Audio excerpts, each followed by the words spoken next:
క్రీస్తు ప్రభునందు ప్రియ సహోదరి సహోదరులారా, మనము సామాన్య కాలపు 3వ ఆదివారంలో ఉన్నాం. ఈనాటి దివ్య గ్రంథ పఠనాలు మొదటి పట్టణము యెషయా గ్రంథము 9వ అధ్యాయం 1వ వచనం నుంచి 4వ వచనం వరకు, సువిశేషం మత్తయి శుభవార్త 4వ అధ్యాయం 12వ వచనం నుంచి 23వ వచనం వరకు మనం ఆలకించాం.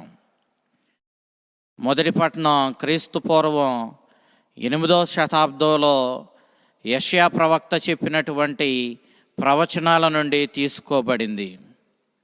రెండవ యెషయా అసిరియా ప్రజల చేత యుద్ధంలో ఓడిపోయి ఉత్తర భాగంలో ఉన్న ఇశ్రాయేలు దేశపు ప్రజలు ఈ అసిరియా ప్రజల చేతుల్లో నలిగిపోయిన సందర్భంలో వారి బానిస బ్రతుకులు, వారు అనుభవించినటువంటి స్వేచ్ఛ లేని ఆ జీవితం వారికి ఎంతో దుర్భరంగా మారినప్పుడు, దేవుడు తాను వాగ్దానం చేసిన ఆ మెస్సయ్యను మీ మధ్యకు పంపిస్తాడు.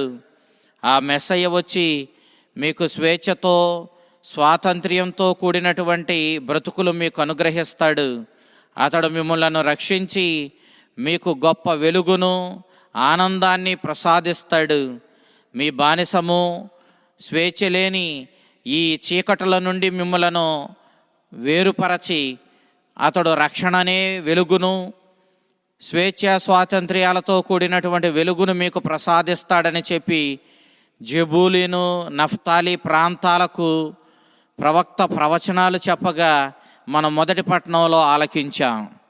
చరిత్రను మనం చూసినప్పుడు ఉత్తర భాగంలో ఉన్న ఇశ్రాయేలు దేశానికి ఈశాన్య భాగంలో ఉన్నటువంటి జెబూలూను నఫ్తాలి అనేటటువంటి మండలాలను ఉద్దేశించి రెండవ యెషయా ప్రవక్త ప్రవచనాలు చెప్పడాన్ని మనం వింటూ ఉన్నాం. ఈ జెబూలూను నఫ్తాలి అనేటటువంటి ప్రాంతాలు ఇశ్రాయేలు 12 గోత్రాలలో 2 గోత్రాలకు చెందినవి. ఈ 2 గోత్రాల ప్రజలు నివసించేటటువంటి ఆ మండలాలు చీకటిలో నివసిస్తూ ఉన్నాయి అన్నాడు.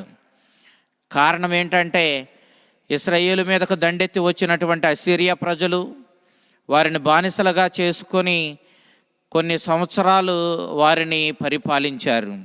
ఈ సందర్భంలో ఈశాన్యమున ఉన్నటువంటి ఈ జెబూలూను నఫ్తాలి ప్రాంతాలలో అసిరియా ప్రజలు అన్యులు వచ్చి స్థిరపడడం జరిగింది. అన్యులు వచ్చి స్థిరపడడం వల్ల విగ్రహారాధన అక్కడ పేటరేగిపోవడం, ప్రజలకు అన్యుల చేతుల్లో స్వేచ్ఛ లేకుండా పోవడం వారి జీవితాలను చీకటిమయం చేశాయి. ఆ ఇశ్రాయేలీయులను ఉద్దేశించి, ఈనాడైతే మీరు అన్యుల చేతుల్లో స్వేచ్ఛ లేనటువంటి, స్వాతంత్ర్యం లేనటువంటి బ్రతుకులు బ్రతుకుతూ చీకటిలో మీరు నివసిస్తూ ఉన్నారు, కానీ రానున్న రోజుల్లో మీరు గొప్ప వెలుగును చూడబోతూ ఉన్నారని యెషయా ప్రవక్త ఆ 2 మండలాల ప్రజలను ఉద్దేశించి వాళ్లను నిరాశపడవద్దని, దేవుని మీద నమ్మకాన్ని నిలుపుకోమని, రానున్న మెస్సయ్య రోజులు మీకు గొప్ప వెలుగును, రక్షణను, స్వాతంత్ర్యాన్ని, గొప్ప జీవితాన్ని మీకు తీసుకొని రాబోతూ ఉన్నాయి అని మెస్సయ్య రోజులను గూర్చి ప్రవక్త ప్రవచించడాన్ని మొదటి పట్టణంలో మనం ఆలకిస్తూ ఉన్నాం. క్రీస్తు పూర్వం 722వ సంవత్సరంలో అసిరియా ప్రజలు ఉత్తర దేశమైనటువంటి ఇశ్రాయేలుపై దండెత్తి వచ్చి ఇశ్రాయేలును ఓడించి బానిసలుగా చేసుకోవడం వల్ల అనేక సంవత్సరాలు ఈ ఇశ్రాయేలు దేశానికి చెందినటువంటి యూదులు అసిరియా ప్రజలకు బానిసలుగా ఉండడం వల్ల ఆ బానిసపు చీకట్లు పోయి మీకు స్వేచ్ఛ స్వాతంత్ర్యాలతో కూడిన గొప్ప వెలుగుతో కూడిన రోజులు ఆ మెస్సయ్య కాలంలో రాబోతూ ఉన్నాయి అని చెప్పి యెషయా ప్రవక్త ప్రవచించడాన్ని మొదటి పట్టణంలో మనం ఆలకించాం.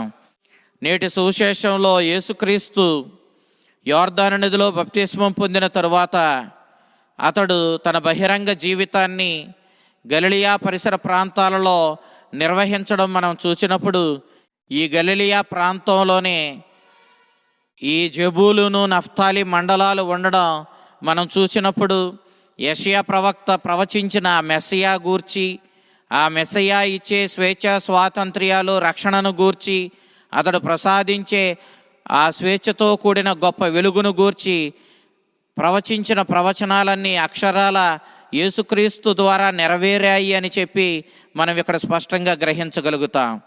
యోర్దాను నదిలో బప్తిస్మం పొందినటువంటి యేసుక్రీస్తు యోర్దాను పరిసర ప్రాంతం నుండి యూదియా ప్రాంతానికి, అటు తరువాత అతడు గలిలయ ప్రాంతానికి వెళ్ళడం, అక్కడే తన శిష్యులను పిలుచుకోవడం, యేసు ప్రభు 12 శిష్యుల్లో 11 మంది ఈ గలిలయ పరిసర ప్రాంతాలకు చెందిన వారే అయి ఉండడం, ఈ గలిలయ ప్రాంతాన్ని కేంద్రంగా చేసుకొని యేసుక్రీస్తు తన సువార్తను ప్రకటించడం మనం చూసినప్పుడు, ఆ యెషయా ప్రవక్త చెప్పిన ఆ వెలుగుతో కూడిన, ఆ స్వేచ్ఛ స్వాతంత్ర్యాలతో, ఆ రక్షణతో కూడినటువంటి ఆ రోజులు యేసుక్రీస్తు ద్వారా ఈనాడు ఈ జెబూలును నఫ్తాలి అనగా ఈ గలిలయ పరిసర ప్రాంతాల వారికి వచ్చాయి. కాబట్టి ఆ ఆశీర్వాదకరమైన రోజులు రావడం ద్వారా యెషయా ప్రవచించిన ప్రవచనం అక్షరాల నెరవేరినట్లు మనం గ్రహిస్తూ ఉన్నాం.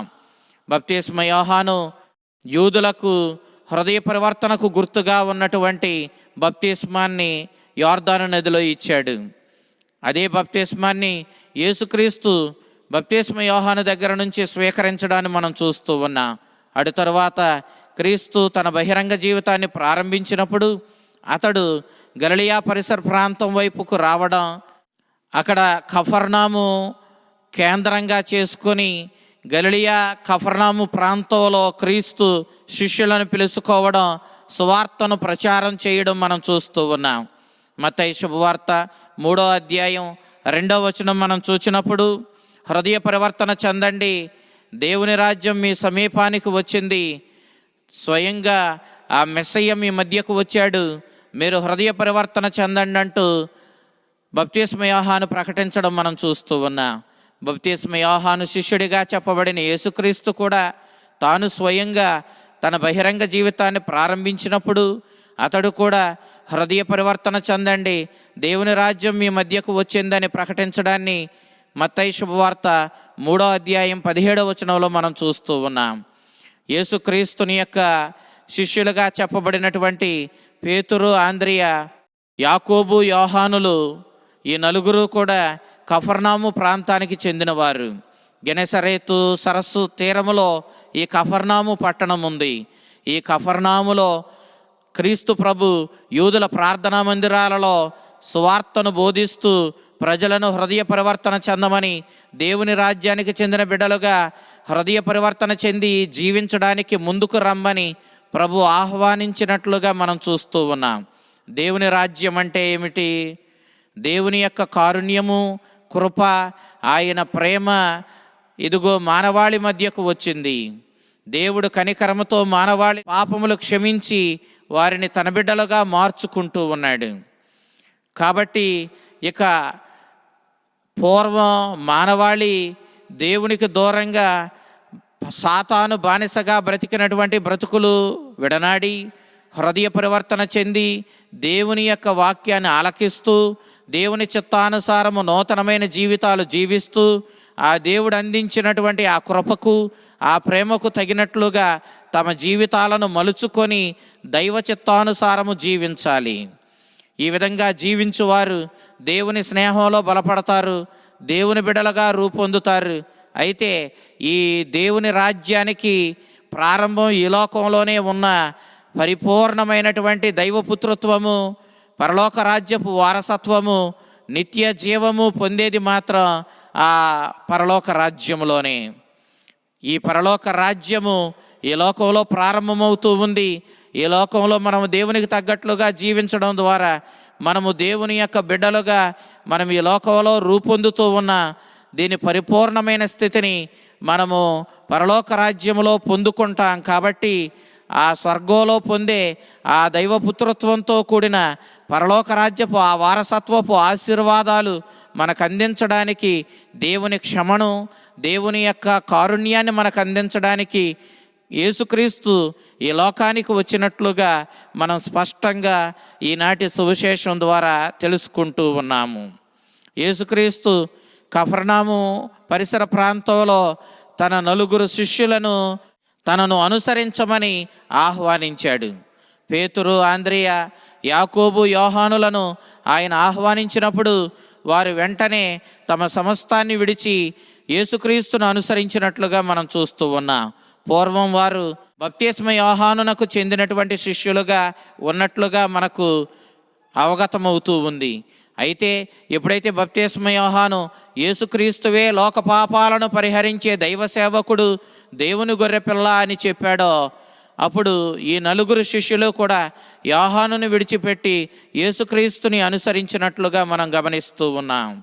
స్వయంగా దేవుని ఆత్మ యోర్దాను నదిలో యేసుక్రీస్తుపై పావురం ఆకారంలో దిగిరావడం బప్తిస్మ యోహానుతో పాటు ఈ నలుగురు కూడా చూచారు. కాబట్టి యేసుక్రీస్తు పిలవగానే వాళ్ళు తమ సమస్తాన్ని విడిచిపెట్టి యేసుక్రీస్తును అనుసరించినట్లుగా మనం చూస్తూ ఉన్నాం. యోనాపుత్రుడైన సీమోనుగా పేతురు పిలువబడ్డాడు. అతని అసలు పేరు అదే, కానీ యేసుక్రీస్తు అతనికి పేతురు అని పేరు పెట్టాడు. పేతురు అనగా రాయి, కేఫా రాయి అని అర్థము. యేసుక్రీస్తు పేతురుపై తన శ్రీసభను, దైవ సంఘాన్ని స్థాపిస్తానని నరకశక్తులు ఈ రాతిపై నిర్మించే ఈ శ్రీసభను ఏమీ చెయ్యలేవని యేసుక్రీస్తు ప్రకటించడం మనం చూచినప్పుడు యేసుక్రీస్తు పేతురికి ఎంత ప్రముఖమైన స్థానాన్ని ఇచ్చాడో మనం గ్రహించవచ్చు. ఈ రీతిగా పేతురు, ఆంద్రియ అన్నదమ్ములు, యాకోబు, యోహానులు అన్నదమ్ములు, రక్త సంబంధీకులు. ఈ అన్నదమ్ములను యేసుక్రీస్తు తన ప్రథమ శిష్యులుగా ఆహ్వానించి తనను అనుసరించమని కోరడం మనం నేటి సువిశేషంలో స్పష్టంగా చూస్తూ ఉన్నాం. వారు తమ సమస్తాన్ని విడిచిపెట్టి క్రీస్తుని అనుసరించడాన్ని కూడా మనం చూస్తూ ఉన్నాం. యూదులు విశ్రాంతి దినం రోజున వారి యొక్క ప్రార్థనా మందిరాలైనటువంటి సినగోగుల్లో సమావేశమయ్యేవారు. వారు దేవుని యొక్క వాక్యాన్ని ఆలకిస్తూ ఆయన్ని కీర్తనలతో స్తుతిస్తూ ఉండేవాళ్ళు.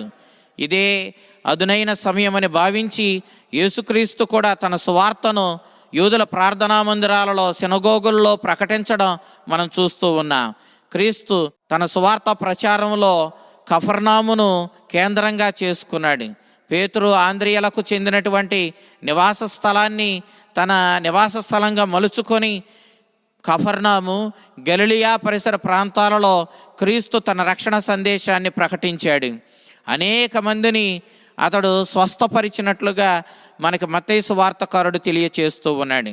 క్రీస్తు చేసినటువంటి స్వస్థతలో అతడు చూపించిన కరుణకు, దయకు గొప్ప చిహ్నాలు. అయితే ఒక్కొక్క సందర్భంలో యేసుక్రీస్తు తన అధికారాన్ని చూపించడానికి అద్భుతాలు చేసినట్టుగా లోకాశుభవార్త 5వ అధ్యాయము 17వ వచనం నుంచి 25వ వచనం వరకు మనం చూస్తూ ఉన్నాం. పాపములను క్షమించు తన అధికారాన్ని సూచిస్తూ ప్రభు ఈ అద్భుతాన్ని చేసినట్లుగా మనం చూస్తూ ఉన్నాం. ఈ రీతిగా క్రీస్తు దేవుని రాజ్యం మీ మధ్యకు వచ్చింది, హృదయ పరివర్తన చెందండి, తద్వారా మీరు మీ చీకటి బ్రతుకులను విడనాడి పాప మరణాలనే చీకట్ల నుంచి బయటపడి దేవుని కరుణకు, దేవుని కృపకు పాత్రులై ఆయన అనుగ్రహించే ఆ పాపక్షమాపణను పొందుకొని ఆ దేవునికి స్నేహితులుగా, దేవుని బిడ్డలుగా, నిత్య జీవానికి వారసులుగా జీవించడానికి ముందుకు రండంటూ ప్రభు గొప్ప పిలుపునివ్వడాన్ని మనము ఈ జెబూలూను, నఫ్తాలి అనగా ఈ గలిలియా ప్రాంతంలో చూస్తూ ఉన్నాం. ఈ రీతిగా యెషయా ప్రవక్త ప్రవచించిన ప్రవచనాలు అక్షరాల యేసుక్రీస్తులో నెరవేరాయి. ఆ మెస్సయ్య కాలంలో ఈ లోకానికి రానయ్యి ఉన్నటువంటి గొప్ప వెలుగును గూర్చి యెషయా ప్రవక్త ప్రవచించాడు. ఆ మెస్సయ్య వెలుగుతో కూడిన ఆ రోజులు ఏ విధంగా ఉంటాయో యెషయా ప్రవక్త మనకు చెబుతూ ఉన్నాడు. రైతు పంటను నాటి ఏపుగా ఎదిగేలా దానికి కావలసిన అన్ని జాగ్రత్తలు తీసుకొని అది చక్కగా పండినప్పుడు ఆనందంతో కోత కోస్తాడు చూడండి. అంతటి ఆనందంతో కూడిన రోజులు ఆ మెస్సయ్య రోజులు అవుతాయి అని చెప్పి యెషయా ప్రవక్త ప్రవచించాడు. అంతే రీతిలో మిద్యానీయులపై గిద్యోను అనే న్యాయాధిపతి విజయం సాధించాడు. అతడు సాధించిన విజయము యూదులకు గొప్ప ఆనందాన్ని ఇచ్చింది. ఆ గొప్ప ఆనందంతో కూడిన ఈ విజయము గూర్చి సంవత్సరాల తరబడి యూదులు చెప్పుకున్నారు. అంతే రీతిలో ఇదిగో ఆ మెస్సయ్య కాలం కూడా ఉండబోతూ ఉంది. అతడు వచ్చి మీ చీకటి బ్రతుకులను, మీ బానిస బ్రతుకులను, మీ పాప మరణాలనే సమస్త చెడులను మీ నుండి దూరం చేసి తన రక్షణపు వెలుగుతో మిమ్ములను నింపుతాడు, స్వేచ్ఛా స్వాతంత్ర్యాలతో కూడిన ఆ వెలుగును మీకు ప్రసాదిస్తాడు అని యెషయా చెప్పిన ప్రవచనాలు అక్షరాల లోకరక్షకుడు మెస్సయ్య అయిన క్రీస్తు ద్వారా నెరవేరడం మన మత్తయి సువార్తలో చూస్తూ ఉన్నాం. అందుకే మత్తయి సువార్తకారుడు యెషయా చెప్పిన ప్రవచనాలు యేసుక్రీస్తులో స్పష్టంగా నెరవేరాయని ఈనాడు సువిశేషంలో మనకి గుర్తు చేస్తూ ఉన్నాడు. మన జీవితంలో కూడా అనేక సందర్భాలలో మనం చీకట్లను ఎదుర్కొంటూ ఉన్నాం. పాపం చేసిన ప్రతిసారి, దేవుని అశ్రద్ధ చేసిన ప్రతిసారి మనము పాపం అనే చీకటికి గురి అవుతూ ఉన్నా, దేవుడనే వెలుగును కోల్పోయిన చీకటి బ్రతుకులు బ్రతుకుతూ ఉన్నా. అలాంటి మనకు రక్షణపు వెలుగునిచ్చి తన ఉచితానుగ్రహాలతో తన రక్షణపు వెలుగును మనకిచ్చి మనల్ని అందరినీ రక్షించడానికే లోకానికి వెలుగైన క్రీస్తు ఈ లోకంలో అవతరించాడు. మనం ఇక చీకటి బ్రతుకులను విడనాడి వెలుగు సంబంధమైన బిడ్డలుగా మనము జీవించాలి. యేసుక్రీస్తు లోకంలో జన్మించినప్పుడు ఆకాశంలో గొప్ప తార వెలసింది. ఈ తార ఈ ప్రపంచానికి ప్రకటించింది అదే, మీ చీకటి బ్రతుకుల్లో వెలుగు నింపడానికి లోకానికి వెలుగైనటువంటి ఆ మెస్సయ్య దైవ కుమారుడు ఆ ఇమ్మానుయేలు మీ మధ్య జన్మించాడని ఈ తార ఈ ప్రపంచానికి ప్రకటించింది. మనమందరము ఆ దేవుని వెలుగులో వెలుగు సంబంధమైన బిడ్డలుగా జీవిస్తూ ఆయన చిత్తానికి ఆయన వాక్యానికి ప్రాధాన్యతనిస్తూ మన జీవితాలను అతడు తెచ్చినటువంటి రక్షణపు వెలుగుతో నింపుకుందాం. మన జీవితాలను ధన్యం చేసుకుందాం. ఆ చల్లని ప్రభు లోకానికి వెలుగైన ఆ క్రీస్తు మిమ్ములను మీ కుటుంబాలను తన రక్షణపు వెలుగుతో నింపి తన ఆత్మతో మిమ్ము నింపి మిమ్ము సర్వదా కాచి కాపాడునుగాక. ఆమేన్.